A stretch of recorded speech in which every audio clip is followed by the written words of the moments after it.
Jonathan Lee Riches investigates. This is 20-year-old Thomas Matthew Crooks.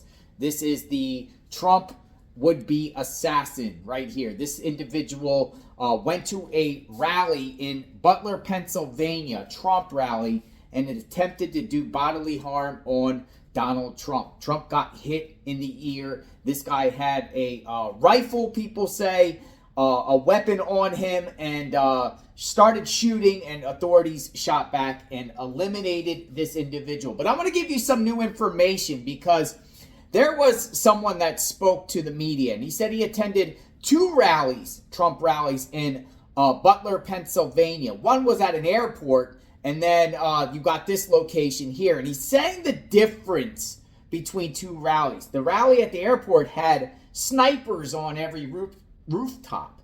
This particular rally, there was no snipers on the rooftop, where this guy climbed on top of the roof and then opened fire on the crowd. So this is very, very interesting. Check it out. Right now, we're joined by another guest. His name is Robert Philpott. He's from this community, from Butler. Robert, come here and talk to us, if you will. You can come a little closer. Sure. You stopped us here. We're here doing our show, and you stopped us, and you wanted to talk to me, and you wanted to tell me something. We just heard the mayor there of Slippery Rock talk about the other Butler rally that he had been to. You were talking to me about that rally as well. Tell me the message you wanted me to understand, because there was something different about that rally versus this rally that you noticed. Yeah, my daughter and I went, I guess it was 4 years ago, at the Butler Airport, not even 5 miles from here. It was an awe-inspiring event. We were just like, wow. But the one thing we noticed, we walked in there, and her and I, you know, we're close. And the one thing we noticed, that the airport has a lot of hangars, buildings kind of like this, but they hold planes. Every rooftop of every hangar had 3, 4, 5 guys on top of it with When guns. you say guys, snipers? Law Yes, enforcement with long guns on top? Long guns, okay. yes, and even some of them in the sniper position, just scanning everywhere. And my daughter turned to me. To the point where you got there, you noticed them right away. Immediately. It was the first thing she said to me. She goes, "Oh my gosh, Dad, look at this." She goes, "I never felt so safe in my life." Those were her exact words. This is 4 years ago in the rally by the airport. Correct. The other airport. Right. Okay. So she didn't come with me this time because she's eight months pregnant, and the heat and everything else, but she really wanted to. So that was so much on our minds there that we talked about it for, I don't know, we just talked about it. We were like so awe-inspired by the, wow. First thing I did when I got here yesterday was I did a complete look around at every rooftop. And I said to myself, that's strange. I don't see one cop, sniper, nothing. I don't see anything. And I just thought, that was kind of weird.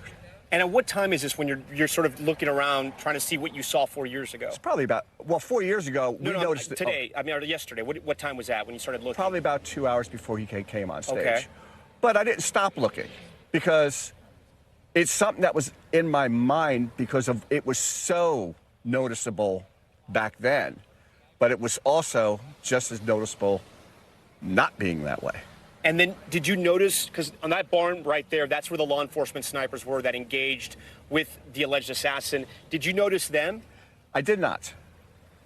I noticed nobody because I scanned every roof. And I just thought it was strange because when they show the Google Maps looking down, it really doesn't give the entire picture of the area because right beyond that, there's all kinds of buildings. And that's why I looked around because... You're saying there's a lot of high points. If somebody was on another roof and wanted to fire towards the right president. across 68 right here, yeah. There's a big sports complex that has a high roof. I knew the AGR building because I know of it. That's where the assassin was planted on top of. Correct. I was going to park there because I know a lot of people coming from that, they don't know the area. And I'm thinking that would be a great place to park. It's close. It's real close. I could park right there. I'd be out quick because it's right off the main road. Yeah. So, yeah. So we're going to park there, and then you decided not to. Yeah, but I decided not to because there was so much traffic on this main road that I couldn't get to it.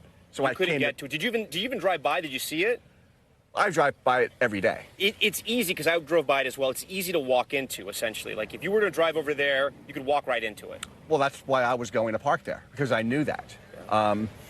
But I decided not to, only because the traffic was so bad that it would have taken me an hour to get to it. Yeah. So I just parked further down and walked in. But it was I still can't process it. I think that's why I came back here today, because I wanted to look at the where I was at and say, how lucky are, I mean, somebody died. That's a shame, but I still can't. I mean, last night I was up all night. I don't even think I slept well, thinking I just can't believe it. I'm just You still couldn't believe shocked. what you saw. I can't believe why. I mean, I think the big thing is the why. I mean, have we really come to that point? I mean, I do remember when Reagan was shot. That was that was different, but that was basically the last time. And I'm still, like, I called my daughter, I called my girlfriend, and we were in tears. We were in tears because as I'm walking away, I walked away from the gunshots. I mean, that's the first thing I did was walk away. And there were vendors with Trump supplies, probably as long as this row here. And this one guy's on the phone and he screams, "They just shot Trump. He's down." So I immediately got on my phone and called somebody. And I called my girlfriend. She's in tears going, "Trump is shot. Trump is down. Trump is..." And then I froze. I didn't know whether to go out, whether to go in. I just stayed there, and I'm like, I think a lot of rally goers were probably just like you, Robert. They didn't know what to do, and they were in. So the question is, at this point, how and why did this happen? And how was this guy right here able to do this? Where was Secret Service? Where were the police? Why weren't they on the building? Why weren't they securing all the buildings around? So I feel like there's going to be some heads rolling here. When I say heads rolling, I feel like some people are going to get fired. Maybe some Secret Service people, Trump security people. That remains to be seen. But this tragedy could have been very, very worse than it already is. It's as bad and egregious and horrible as you can imagine, but it could have been much, much worse. And this one person could have spiraled the country out of total control. He was within inches. So it's very, very scary, folks, of what happened that day. This guy's not alive anymore, so he won't be in jail. He won't be going through the judicial process or anything like that. But who is this guy? Why did this guy leave his house, right? He lived with his parents, Bethel Park, Pennsylvania, just south of Pittsburgh, Pennsylvania. Why did he leave his house armed? And apparently he got the gun from his dad. His dad, Matthew. His dad has, his name is Thomas Matthew. His dad's name is Matthew. Why did Matthew give his son the gun, or did he not, and his son just take it and travel an hour north to this venue location to do this horrible act? That will, hopefully authorities can figure that out and give a reason. And was he acting on his own, or, was he a part of a Antifa, like, organization, a political organization that's opposed to Donald Trump? Or does this guy have a combination of mental illness? Is it mental illness?